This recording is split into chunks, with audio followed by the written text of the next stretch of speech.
Darling సంక్రాంతికి 3 movies వస్తున్నాయి. అలాగే ధనుష్ గారిది, నాగార్జున సార్ది కూడా వస్తుంది. అవును. ఏ మూవీ గురించి బాగా వెయిటింగ్? నేను హార్ట్ఫుల్గా 2 మూవీస్ కోసం బాగా వెయిటింగ్. ఒకటి గేమ్ చేంజర్, ఎందుకంటే సినిమా అంటే రామ్ చరణ్ గారిని నేను బాగా లైక్ చేస్తా. అంటే సినిమాల పరంగా కానీ యాక్టింగ్ పరంగా కానీ పీక్స్లో ఉంటాయి అన్న యాక్టింగ్. ఎందుకంటే మనకి నేను ఒకప్పుడు అనుకున్నా త్రిబుల్ ఆర్దే అంటే ఎన్టీఆర్దే హై రేంజ్ అనుకున్నా, కానీ డామినేట్ చేసిన రామ్ చరణ్ అయితే వేరే లెవెల్ యాక్టింగ్లో డామినేట్ చేసిండు. సో అప్పటి నుంచి ఫిక్స్ అయినా రామ్ చరణ్ గారి యాక్టింగ్కి ఇంకా నెక్స్ట్ సినిమా వెయిటింగ్. సో ఆచార్య చూసి అంటే బాధపడ్డా, కానీ గేమ్ చేంజర్ న్యాయం చేస్తుందని ఒక నమ్మకం అయితే ఉంది. కానీ శంకర్ వల్ల కొద్దిగా అటు ఇటు అనిపిస్తుంది. ఎందుకంటే ఆయన ట్రైలర్లు టీజర్లు బాగుంటాయి. మనం ఐ సినిమా చూసినాం. ఐ సినిమాలో ఆ గాల్లో ఎగరడం, ఆ కింద అంటే ఆ సాంగ్లో ఒక సీన్ని అది రియల్గా చూపించేసరికి అరే ఇంత కథ ఉంటుందా అని అనుకున్నాం. కానీ సినిమాకి పోయిన తర్వాత ఊహించుకున్నది ఒకటి, అక్కడ ఓన్లీ సాంగ్స్లోనే ఉంటుంది. అదంతా ఈ రోబో మనిషి లెక్క మారడం ఇదంతా చూసిన తర్వాత ఓన్లీ శంకర్ గారు సాంగ్స్ వీటి వల్లనే అనుకున్నా. కానీ 2 దెబ్బలు పడ్డాయి అన్న. భారతీయుడు ఒకటి దెబ్బ పడ్డది, మరి రోబోట్ కూడా అనుకున్న స్థాయికి రాలేదు. సో ఇక శంకర్ గారిది ఎట్లుంటుందంటే, ఈ సినిమా హిట్ అయితే అంటే మొత్తం డైరెక్షన్ పరంగా కలెక్షన్లు పక్కకు పెడితే సినిమా హిట్ అయితే శంకర్ గారికి లైఫ్ ఉంది. లేదంటే శంకర్ గారు ఎన్ని చేసినా కూడా ప్రొడ్యూసర్లు దొరకడం కష్టం అనుకున్నా.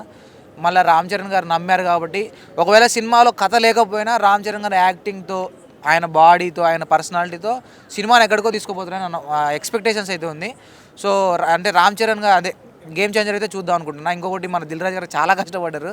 ఎందుకంటే మన రేవంత్ రెడ్డి దగ్గర పోవడం, అటు ఇటు పోవడం, ఆయన చాలా ట్రై చేసిన అన్న బెనిఫిట్ షోలు పెట్టుంటే బాగుంటుంది అనిపించింది. ఎందుకంటే బందోబస్తుతో పాటు కూడా బెనిఫిట్ షోలు పెడితే బాగుంటుంది అనిపించింది. కానీ అదైతే నిరాశ అవుతుంది. కానీ పుష్ప 2 అంత అమౌంట్ అయితే రాదు, కానీ మాత్రం సినిమా అయితే హిట్ అయిద్దని అనుకుంటున్నాను. ఎందుకంటే బికాస్ ఆఫ్ రామ్ చరణ్. ఎందుకంటే మళ్ళీ ఆడియో లాంచ్కి పవన్ కళ్యాణ్ గారు కూడా వస్తున్నారు. సో ఇక పవన్ కళ్యాణ్ అంటే ఇంకొక 200 కోట్లు పెరుగుతుంది. ఆడియో లాంచ్ జస్ట్ 2-3 గంటల్లో ఆడియో లాంచ్. అదే పవన్ కళ్యాణ్ గారు వస్తున్నారు అని అనిపిస్తుంది. వచ్చి భుజం మీద చేస్తే ఇంకొక 200 కోట్లు పెరుగుతాయి అన్న. ఆటోమేటిక్గా 200 కోట్లు పెరుగుతాయి అంతే. ఆయన లాంచ్కి రావడమే 200 కోట్లు పెరుగుతాయి. సో బజ్ అయితే పెరిగిందన్న. లాస్ట్ 10 days నుండి బజ్ పెరిగింది. స్టార్టింగ్లో బజ్ లేదు, అంటే మన ఈ రేవంత్ రెడ్డి, అల్లు అర్జున్ ఇష్యూ వల్ల బజ్ లేదు. కానీ ఇప్పుడైతే పెరిగింది అనుకోవచ్చు. సో ఆయన అంటే హీరోలు అంటే హెలికాప్టర్లోంచి మన మహేష్ బాబు కానీ వీరు కానీ సూట్ వేసుకొని దిగడం చూసినాం. లుంగిలో దిగిండు అన్న డిఫరెంట్గా. సో కొత్తగా అనిపిస్తుంది. ఇంకొకటి బాలయ్య అన్న, వాంబో వేరే అంటే వేరే గుర్రం మీద అసలు ఇట్లా సీన్ చూపించి డైరెక్ట్ ఫేస్ మీద కొట్టినప్పుడు ఒక బీజం వస్తుందన్న, బాగుందన్న. ఆ సాంగ్ కూడా వేరే డిఫరెంట్గా ఉంది. అసలు తమన్ గారు బీజిఎమ్స్ ఎలా ఉన్నాయి ఈ మధ్య? తమన్ గారి బీజిఎమ్స్ ఆయన వేరే హీరోలకు ఒక్కొక్క రకంగా కొడతాడు, బాలకృష్ణకు ఒక రకంగా కొడతాడు. ఏమో పెగ్గేసి కొడతాడో ఏం వేసి కొడతాడో తెలియదు, కానీ బాలకృష్ణ అంటే ఒక డిఫరెంట్ ఉంటుంది. ఏ రోజు బాలకృష్ణ సినిమాలో తమను అంటే మైనస్ రాదు ఆయనకి, మొత్తం పాజిటివ్ హైపే. పుష్పకి మన అల్లు అర్జున్కి దేవిశ్రీ ప్రసాద్ గారు ఎలాగో, అవును మన అలాగే బాలకృష్ణ గారికి తమన్ గారు అలాగంటావా? అసలు తమన్ అంటే బాలకృష్ణ. ఎందుకంటే తమను వేరే సినిమాలో 10 సినిమాలకు కొట్టిన పేరు ఒక బాలకృష్ణ దాంతో వచ్చింది. మా అఖండ ఎట్లా కొడుతున్నా అన్న, మా పగిలిపోయినా అన్న. నిజంగా అఖండ స్పీకర్ల పక్కన కూర్చున్నా నీకు ఆ రోజు ఇంకా మర్చిపోలేను నేను. యాక్చువల్గా తమన్ గారికి ఒక చిన్న మైనస్ అంటే ట్రోల్ చేసేవారు, ఇది కాపీ కాపీ కాపీ అని. ఇప్పుడు కాపీ తాగేవాడు కూడా ప్రతి ఒక్కడు ఆయనకి నిజంగా అంటే సెల్యూట్ కొడుతున్నాడు. అంటే ఫస్ట్ భయం వేసింది. అంటే అఖండాకి ఇట్లా కొట్టిండు, పాత అఖండ 2కి అట్లా కొట్టిండు, ఈసారి అంటే ఒక అంటే తమన్ ఎట్లా కొడతాడు బాలకృష్ణ అనే దాని మీదే కొడతారు అన్న. ఎందుకంటే అసలు బీజం నిజంగా పోవట్లేదు, టీరీ అని. అది వేరే లేంజ్ వేరే కొట్టినా నిజంగా. ఎలా అనిపించింది? బాగుందన్న. ఊర్వశి రొటేలా నిజంగా ఇంకోసారి తెలుగుతో పెట్టుకోవద్దు అన్నట్టు కొట్టిండు. కొట్టి చంపేసినట్టున్నాడు అన్న. ఏమన్నా యాక్టర్ స్టెప్లు ఎరగొడతారు, స్టెప్పులతో పాటు ఆవిడ కూడా ఎరగొట్టాడు. అసలు అంటే ఊర్వశి రొటేలా హిందీలో యాక్ట్ చేసింది కదా, వాళ్ళు సాఫ్ట్గా డీల్ చేస్తారు, ఇట్లా డీల్ చేస్తారు సాఫ్ట్గా, సనమ్రే పెట్టేట్టుగా సాఫ్ట్గా డీల్ లేదు. మన బాలకృష్ణ కాదు, నీ అమ్మ హిందీతో వచ్చిందని కొట్టి చంపాడు. ఆల్రెడీ బాలకృష్ణ అంటేనే తెలుగు అమ్మాయిలు భయపడతారు, యాక్టింగ్ చేయాలంటే భయపడతారు. ఏడస్థాయికి రా ఆయన ఫోన్ ఇసిరి తెగినాడు, మనుషులు ఇసిరి అవుతాడని భయపడతారు. ఇక అందుకని పక్క ఊరు నుండి తెప్పించారు. బాలకృష్ణ సెట్ కదని ఊరు వచ్చినట్టు వేరే స్టేట్ని తెప్పించినా కూడా దాన్ని కూడా కొట్టి చంపేసిండు. అది తెలిసి అంటే ఆ షార్ట్ అయిపోయిన తర్వాత ఆమె ఇన్నర్ ఫీలింగ్ తీసుకోవాలి. వాము అనవసరంగా ఒప్పుకున్నారు ఆయన కొట్టి కొట్టి చంపేసినని.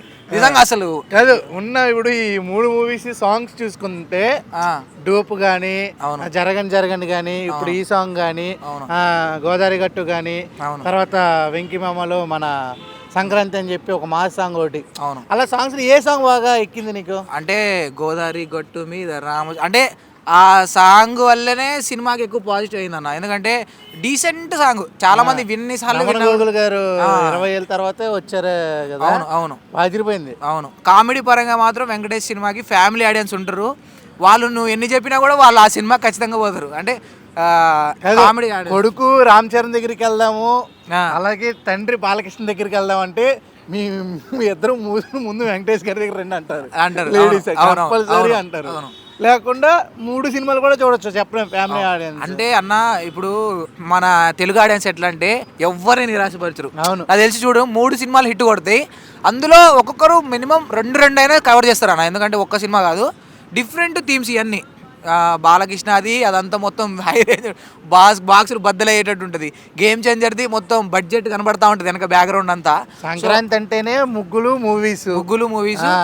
వెంకటేష్ గారు సంక్రాంతి ఖచ్చితంగా దిగుతారు. ఆయన మీరు ఎంత పెద్ద సినిమా అయినా తీసుకోండి, మీరు ఎన్ని కోట్లైనా పెట్టండి, వెంకటేష్ గారు దిగడం కంపల్సరీ. చిరంజీవి గారి బదులు ఇప్పుడు రామ్ చరణ్ గారు వచ్చారు. గేమ్ చేంజర్ కి అంటే తెలంగాణలో కొద్ది తక్కువ ఉంది కానీ ఆంధ్రాలో బాగుందన్న క్రేజ్.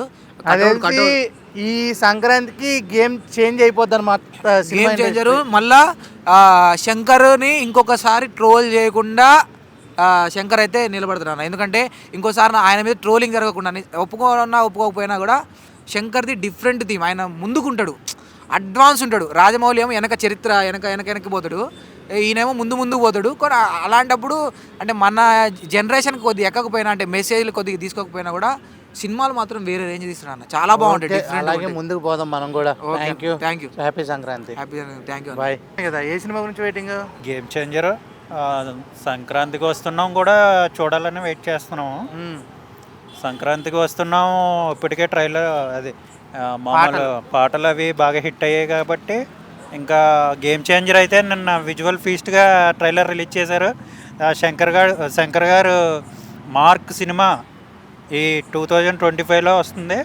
ఇంతకు ముందు ఒక 20 years బ్యాక్ శంకర్ ఎలాగో ఇప్పుడు అపరిచితుడు ఆ రేంజ్ శంకర్ గారి మూవీ ఇప్పుడు మళ్ళీ చూడబోతున్నాం. ఎలా అనిపించింది ఆ ఫీస్ట్? అంటే చాలా క్యారెక్టర్స్ అంటే క్లాస్ ఆడియన్స్, మాస్ ఆడియన్స్ ఇద్దరిని సాటిస్ఫై చేసేలాగా విజువల్ ఫీస్ట్గా ఉంది సినిమా. సినిమాలో రిచ్నెస్ కానీ ఆ క్వాలిటీ కానీ ఎక్కడా కాంప్రమైజ్ అవ్వలేదు. శంకర్ గారి సినిమా అంటేనే విజువల్ ఫీస్ట్, అందరికీ తెలిసిన విషయం అది.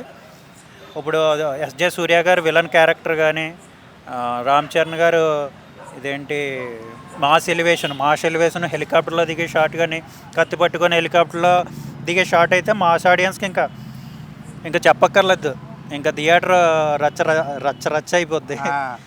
ఇంకా అలా కాకుండా ఇంకా ఏమైనా ఉన్నాయంటే మన పోలీస్ ఆఫీసర్ క్యారెక్టర్ కానీ, రాకిరా సార్క్ సార్ అనే డైలాగ్స్ మాత్రం అదిరిపోయాయి. ఇంకా చెప్పక్కర్లేదు. ట్రైలర్ అయితే ఇంకా మామూలుగా లేదు. శంకర్ గారి సినిమా ఈసారి ఆల్ టైమ్ రికార్డ్స్ అన్నీ కూడా వేస్తుంది. పాన్ ఇండియా రికార్డ్స్ అన్నీ శంకర్ గారు ఈ సినిమాతో చెరిపేస్తారు. Thank you.